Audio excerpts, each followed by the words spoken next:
Hello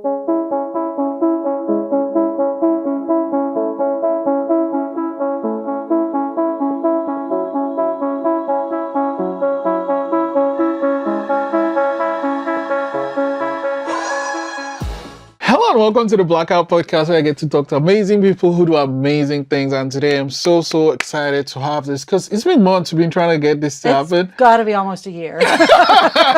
You are a really busy person, speaker, author, awesome human being, my friend Karen Dean. Thanks for coming to the podcast today. Thank you for inviting me. I'm so excited. We finally made it happen. Yes. So, which, the writing or the speaking come first? Which? The speaking came first. Oh, okay. The writing has been an idea since I was really a little girl, but I started speaking. I've always kind of been a speaker. I was valedictorian in high school, and I just was in student government in university. So speaking's always been a thing that I've done. Paid speaking is relatively new, which I'm pretty excited about. How did the pivot happen from just speaking to being paid to do that? I just committed to making it my business. Oh. That this is how I want to make money. I want to be able to help people, but get paid to do it because obviously I have bills to pay. I'm a single mom. So, I need to be compensated for my work, my experience, my, 30 some years of experience in business, in life, all the things. So, I just made the committed decision to say, this is going to be my business. Damn. I mean, okay, so so one thing I find, especially something that you've done so long, speaking from high school and all that, there was never a time when you had, so there's speaking and then speaking in front of people. That was never an issue for you, speaking in front of people. You never had that whole stage fright thing? When I was a really little girl, I was super shy. I used to hide behind my mom when she introduced me to people. And somehow I grew out of that. I don't know. There's no secret tool that I use. I just somehow grew out of that as I went through life and became a teenager and wanted to, really make an impact on my tiny little school at the time. I thought, I was a good student and an athlete and thought I had something to contribute and got up on stage one day and did it. And oh my God. That's so cool. That is so cool. I mean, that's inspiring because I talk, but put me in front of people and I'm like, oh my God. No, I don't mind it at all. I confess I get the butterflies a little bit when I go on stage sometimes, but a tool that I've taught myself and try to teach everybody else that I run into is that nervous and excited feel exactly the same inside your body. You just have to tell your brain which one it is. So I'm like, no, I'm not nervous. I'm excited. And it changes how you present yourself when you step out on that stage. That is dope. That is because it's the same thing. You just tell your brain, hey, well, we're super excited to do this thing. And you're also sharing something that with all these people that are there to hear specifically from you.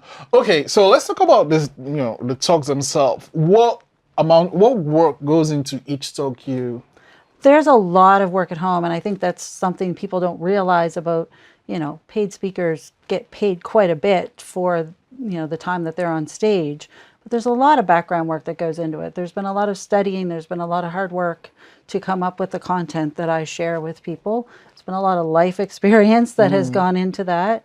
So that's why paid speakers get a lot of money to stand up on that stage, and to, affect other people's lives and to try to inspire them. So I do a lot of work at home. I do a lot of reading and studying.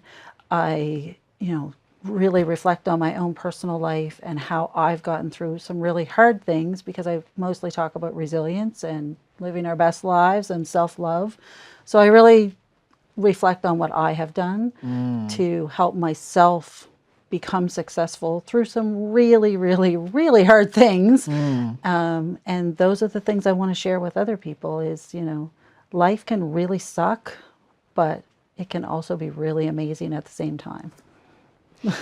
Wow. Okay. So when you do you have the topic already, or do the clients say, "Hey, we want you to talk about this," and then you craft a talk around that? I've done both. I do have kind of my standard talks that I do, but if people do want me to customize them for their group, whatever it is, a conference or their workplace, I can totally customize it, and I've done that for a few different things. I've done some work with the RCMP in New Oh, Brunswick, so I tailored it a bit to them right.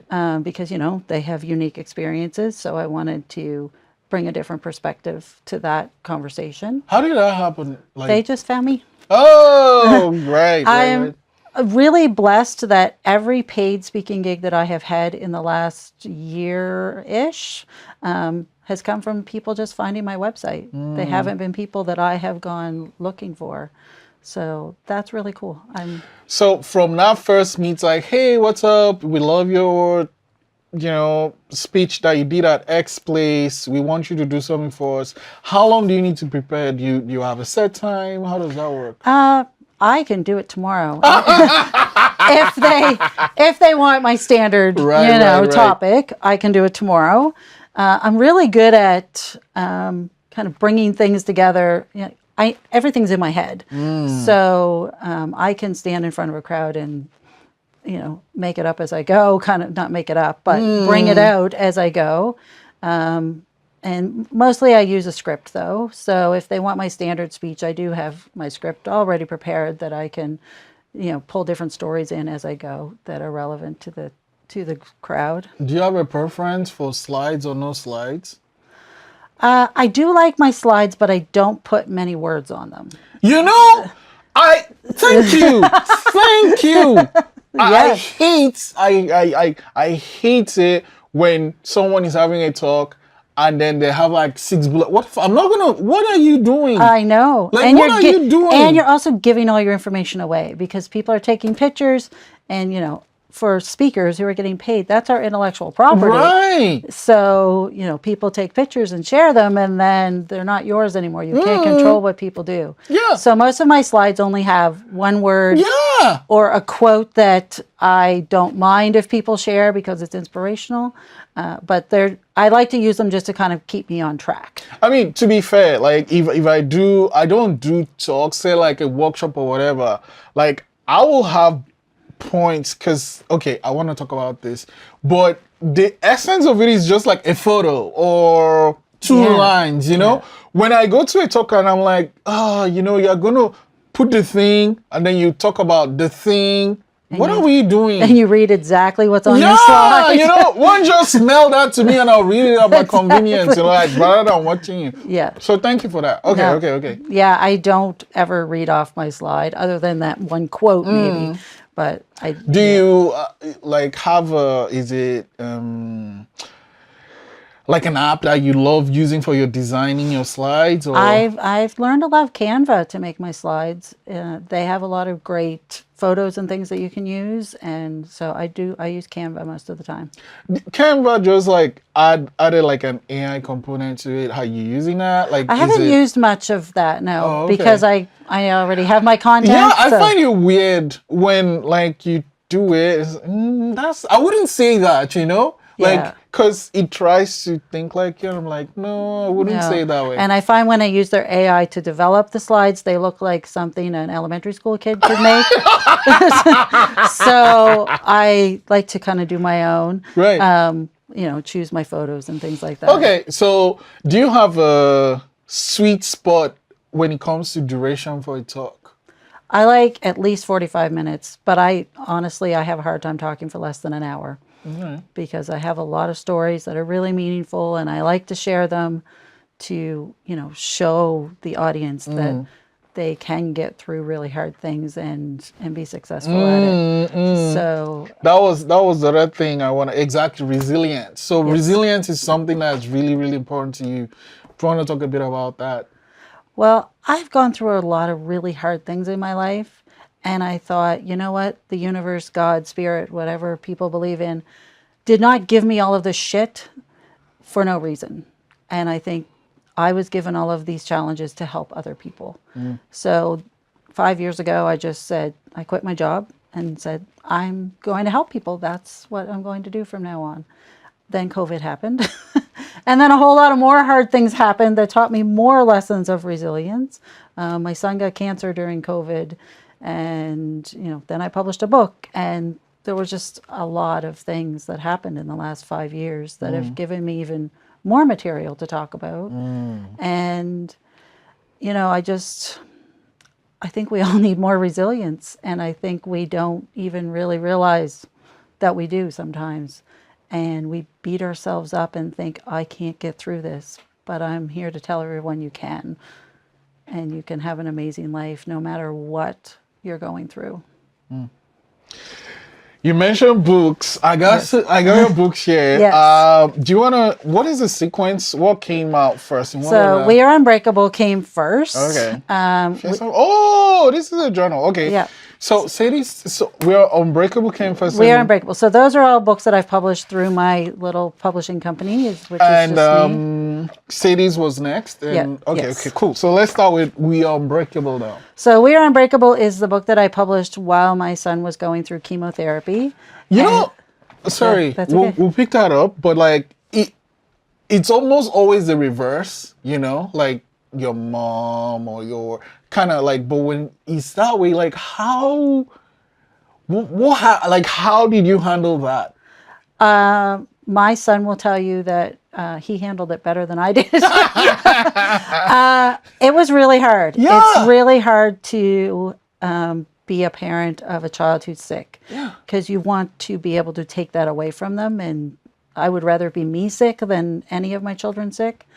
I have had a lot of experience with sick children, though. That's the 4th time that one of my kids have had a very serious illness. Wow. So it doesn't get any easier, I can say that. But I do have the tools now to deal with it.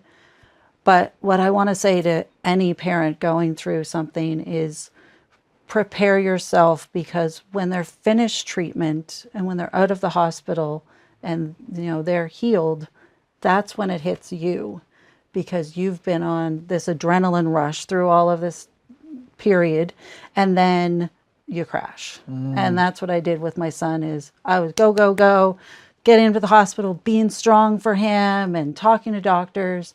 And then in the case of cancer, treatment ends and you have to wait like a year before you find out if it even worked. Right. That's when I crashed. And, I really had to use all of the tools that I have to get myself through that, because I was completely burnt out and tired. And, luckily he's doing great. He is in remission.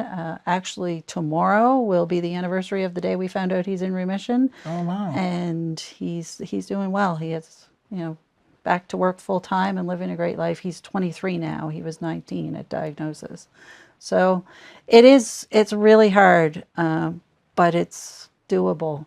And you just have to give yourself grace. And it's one thing that I do like to talk to audiences of parents of sick kids, just to give them a little inspiration and to let them know that it's going to be okay. Wow. So We're Unbreakable. What's Yes. the premise for the book? So it is my story and 21 other women's stories about the year of 2020, partly inspired by the mass shooting. I lost a good friend in the mass shooting in 2020. With the person with the police car? Yeah. So his last victim was a friend of mine, Wow. and it was her car that he was driving when they got him. And so she's the inspiration for the book, because Okay, you don't play when you say you've been through a lot of stuff. Oh, I haven't even scratched the surface. Holy smokes, wow. Yeah. So Gina is the inspiration for that book. And I woke up one morning, and people think this is kind of woo-woo, but it's true. I woke up one morning, October 15th of 2020, with her voice in my head saying, you need to share the stories of women from this year, because COVID affected women in a huge way. It sent a lot of women who were career women back to being the traditional stay-at-home mom, which was, not their choice. And, it just really affected women in a way that I wanted to be able to put on paper and share with generations to come. Hopefully hopefully they don't have to live through what we lived through in that terrible pandemic. But I hope that someday, grandchildren will read that and go, wow, you guys lived through that. But I really wanted to share the stories. So when my son was getting treatment, because he was considered an adult at 19, which, I'm sorry, 19-year-old boys are not adults. But anyway, I wasn't allowed to go in the hospital with him for treatment because of COVID restrictions. Right. So I sat in my truck in the parking lot of the hospital and texted, called, emailed every amazing woman I know and said, will you write me your story of 2020 and can I have it next week? How did you pick the women? Most of them I already knew, and I just thought, I wonder who has a story that would be willing to share. There was no formula to it. It was just someone popped in my head and I went, oh yeah, I'm going to ask her. And I probably asked 50 to 60 women, and 21 of them got back to me by my deadline. So So they had how long to write it? Well, they only had a week to write their story because I published the book 41 days after I came up with the idea. I wanted it out before Christmas. Wow. Why that? That's a short timeline. That's how I roll. It's when I get an idea in my head, I'm doing it now. Holy shit. Okay. And that's how I do my best work. So I published So in what was 41 the story in the book? The story is really stories of resilience. So, No, your own story. My story is my son, the shooting, my son getting sick. And in between those two things, I had a clothing company called Countrified Clothing. And I developed with a graphic designer a design, the Nova Scotia Strong design. And I committed to giving 100% of my profits to the Red Cross Fund for the families of the victims of the shooting. So in 3 months, I raised $96,000 for that fund, and then I stopped the fundraiser when my son got sick. So I talked about that, and I talked about how at the beginning of 2020, I was in a coaching program. I had said, this is going to be my year because, I wasn't even a year into my speaking business at that point. I went to Mexico on a retreat with a bunch of other women in the coaching program, and we were making plans. I was going to make, at least 6 figures in my business that year. And a month after I get back from Mexico, the world shut down. So I talk a lot about that too, about how it affected my business, about my son being sick, just kind of the whole year was a big whirlwind shit show, if I can say that. And, but at the end of it, life was still good. And, I still looked at all of those things as opportunities for me to grow and become better as a person and better as a teacher and better as a coach to help other people and better as a speaker. So that's my story. You take everything and you find the lesson in it. I like that. Yeah. And then there are 21 other stories in here. Yes. And then, so Sadie's story came next. Yeah. It's okay to be different. So it was actually written by my daughter when she was 13. So she's like a carbon copy of you. A little How bit, did yes. So she loves horses, and I had bought her a horse before that, which was kind of an older horse and, the safe horse that any kid could ride. And she wanted a more challenging horse. And so she said, Mom, I want this horse who's a 2-year-old, which is like 2-year-old horses don't know really how to be horses yet. And it was a very expensive horse. And I said, I'm a single mom. I have no help whatsoever. And I said, if you want a new horse, you have to come up with a way to help pay for it. And we brainstormed, what can teenagers do to make money? And one of the suggestions we found on Google was write a book. So she goes, well, you did that last year. That looked pretty easy. I'll just do that. So she did. And we've sold quite a few copies. She needs to sell a lot more to pay for the horse. But we're getting there. It's okay to be different. What's it about? So it's about the horse who comes to a new barn and she's different than all the other horses. Oh my God. And so it's Yeah. really relatable to, kids who are In a coming new into a new place. environment, maybe Yeah. starting school, moving to a new school, or just don't feel, Like like I everybody belong. else Yeah. in their environment. And so it talks about how the horse is different, and then the love of the little girl makes it all better. So it's about unconditional love and how you really just need one person to support you. I'm like, you self-publish your book. Like, what's the process for that? It's a lot. We don't have enough time to go through all of it, but I just went on Google and searched how do you self-publish and found some great resources and made it happen. I knew absolutely nothing when I came up with the idea for my first book. So like you have the speaking business. Is this like part of the speaking business? Is this his own thing or? They're kind of together. I use my books to promote my speaking and my speaking to promote my books. And I plan to publish more books. I'm working on a new book. Is it all gonna be like fake, non-fiction? Probably. Yes. Okay. I've thought about fictionalizing some of my story just to protect other people's identities. Right.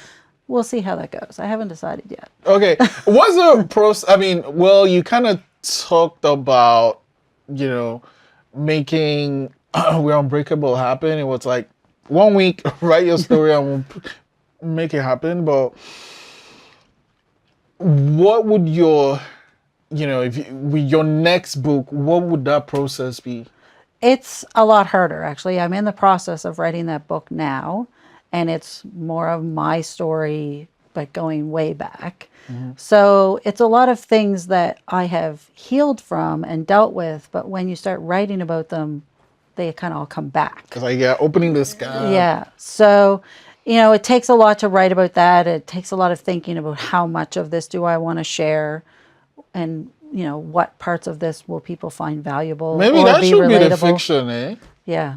Because then, you're kind of like writing about yourself, but from a distance. Yes. So I'm still working on that. It's Do a you, little do you, harder. like, have you started writing it at all? Or Yes. just, oh my God.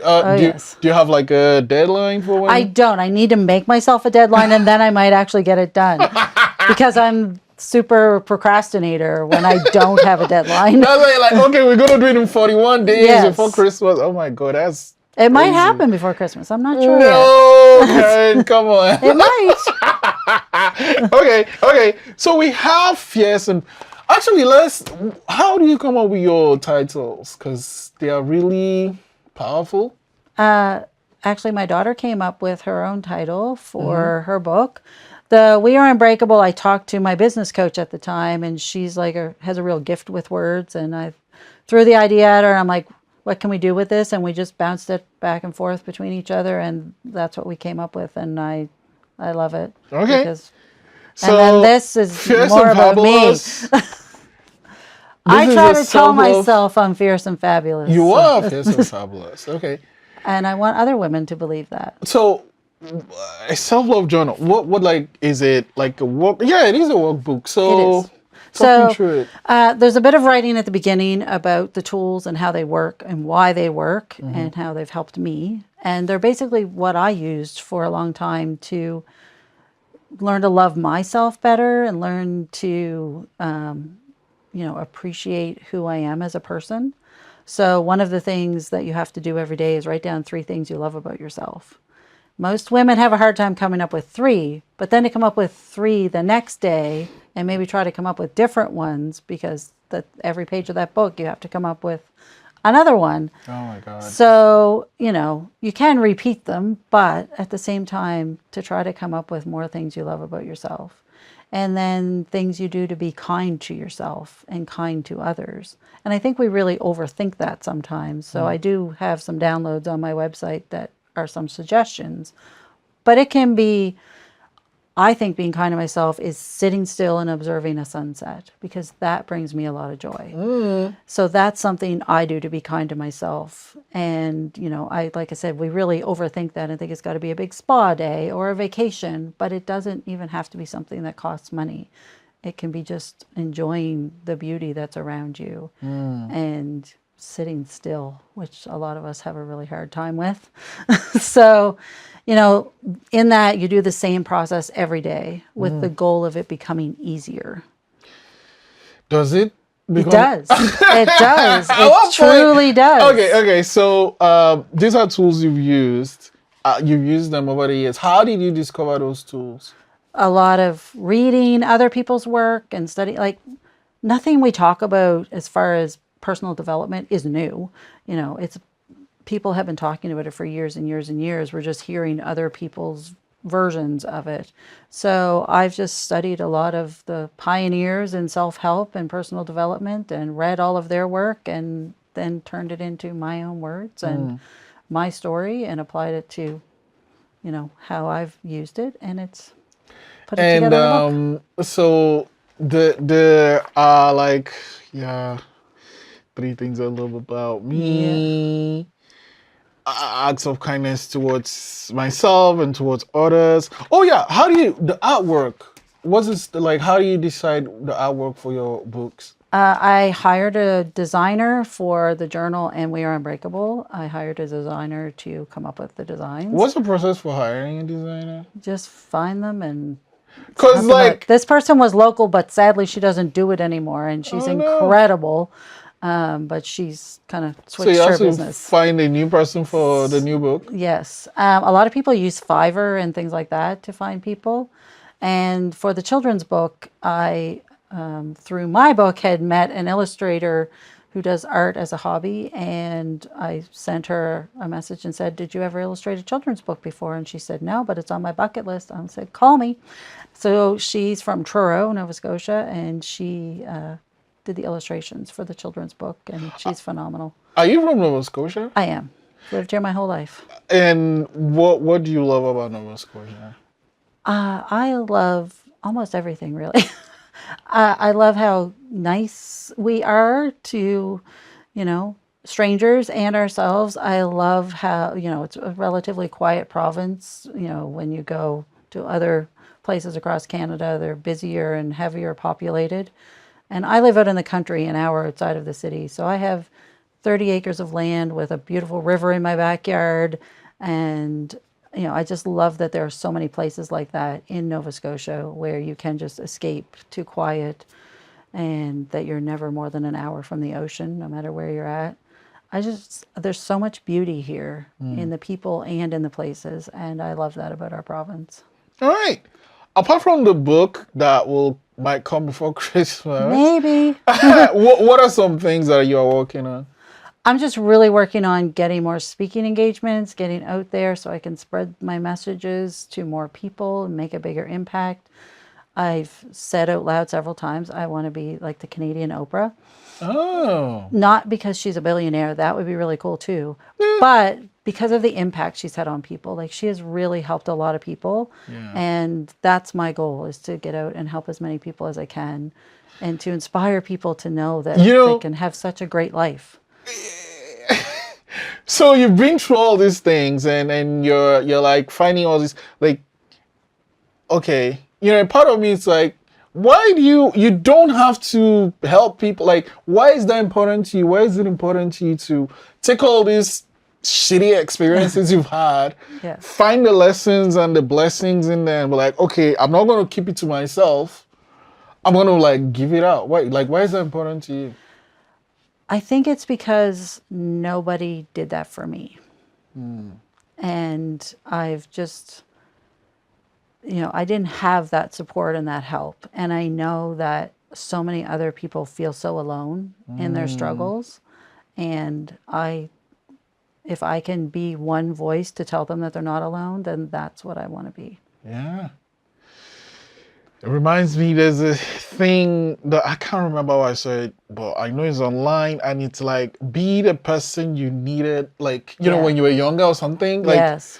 because I think of that, and that really helps me when I'm like, oh man, if someone like me was in my life at that age, I might be in a different place than I am now. So that's why I think it's important that when we've learned these life lessons to share them, because a lot of young people, and even, you know, I'm 51, a lot of people my age still don't know the tools to get through the hard time, or still don't understand that you can do that without resorting to addictions or, all of the other bad habits that just numb us, that we really have to feel the feelings and deal with them in a healthy way. And so that's what I really want to get out there is, we can do this. We are unbreakable. We Okay, are okay, unbreakable. okay. So I'm like, I don't know. I have knowledge to share, and I'm like, I want to start making money speaking or writing or whatever. But like, what advice would you have for that person watching today or listening? Just do it. Stop questioning. Stop doubting yourself. Stop worrying about what other people are going to think and say, and just do it. Because you will always find people who will have something negative to say. And just keep going. Because you know what? You'll prove them wrong. Yeah. It feels good when you get to prove people wrong. And you can't let, what I always say is people come at, when people judge other people, they're coming at it from their own experience in their own lives and where they're at in their lives, not from where you are. So they're not basing their opinions on who you actually are. They're basing their opinions on things they've been through. True. And one of the quotes that I do have on a slide in my presentation is, other people's opinions of you are none of your damn business. Yeah, that's very true. Cause like, okay, fine, that's what you think, but it doesn't. You're not paying my bills, so Exactly. And some of them don't even know you. That's the thing about social media is people just judge you based on whatever content you put out there. Some people just thrive on posting negative things or comments on people's stuff. And they don't even know you as a person. So you can't take that to heart. And then a lot of people, I know in my little tiny community, people talk about so-and-so and so-and-so. So other people are basing their opinions on rumors and lies and, fabrications of things. And you just can't let that get under your skin, and you can't let that affect your life. Okay. So there's this question I love sending guests out with. Oh God, okay, here we go. My phone died. But I know the question. Oh no. It says, okay, there we go. So basically, a friend asked me this question a while back, and I'm like, I need to ask every guest this question. And essentially, what's something that happened before you turned 17 that you feel is responsible for or plays a role in who you are today? My daughter and I talked about this on the way here, and there were a lot of things, but the main thing I think was that I grew up in what I didn't realize at the time was a really toxic family environment where I was clearly never the favorite child, always the least favorite child. And I let all of that keep me playing small for a lot of years because I kept hearing the voices of, you're ugly, you're stupid, you can't do this, you're an idiot, who do you think you are? All those kinds of things that I heard every day in my life at home. And then when I really got brave enough to walk away from my family, I haven't talked to any members of my family for 6 years now. That's when I started living my dreams. Wow, wow. Because like it was around that time when all these things started, right? Like the books and the Yeah. It's intentional. And a story that I tell in a lot of my speeches is you don't even realize the words of other people and how they've affected you. Because most of my life I've had short hair. And all of a sudden I started letting my hair grow and didn't really think about it. And someone asked me one day, they're like, your hair looks really good long. Why have you never had long hair before? And I sat down that night and really thought about it. And I thought, because my mom always told me I looked horrible with long hair. And every time my hair would start growing, she'd go, oh my gosh, you have to get your hair cut. It looks terrible, or something like that. And then when I don't have my mom in my life anymore, all of a sudden I started letting my hair grow. And like I said, subconsciously, I didn't even realize that had been what it made me keep my hair short all those years. A silly little thing, but you just don't realize how the words of people as you're growing up impact you as an adult until you really sit down and think about them sometimes. Wow. Well, you're fierce and you're fabulous. The hair is freaking amazing. I love the curls. I love the curls. Oh, well, you brought so much magic to the podcast today. Thank you. And I want to send you out with magic of my own. Oh, I love magic. I love Okay, me some so magic. you get that, and you can pick a number between 1 and 60. Do not show me. Once you've written it down, you can point it at the camera. 1 in 60? Between 1 and 60. It's going to be on one of these cards, but at least one of these cards, but it can be on more than one. Okay, I'll put it upside How down. high do I have to be just for the camera to see it? You're going to be able to see it. No, I'm not. I'm looking away. Let me know once you're done. How about I take the book and hold it Okay, like there this, you there. go. Okay, cool. He's got it. Okay, cool. Yeah, you can keep it down. He's Okay. seen it. Okay, so it's gonna be at least one, but it can definitely be more than one of these cards. Okay. I'm gonna start from here. Is it in this one? No. Oh, thank God. I hate it when it's in the first one. Is it here? No. Oh, okay, that's not good. Is it here? Nope. What the hell, Karen? Okay. It is on that one. Okay, good. Okay. Nope. And nope. Oh, It's only on one. It's only on one. Okay. I don't. Shoot, that's not. Do you want to check? I will, yeah. Okay. No. No, it's not there. No. Nope. Oh, am I going to mess up your magic? No, it's not there. Because they're in numerical order, right? Yeah. Nope, it's not there.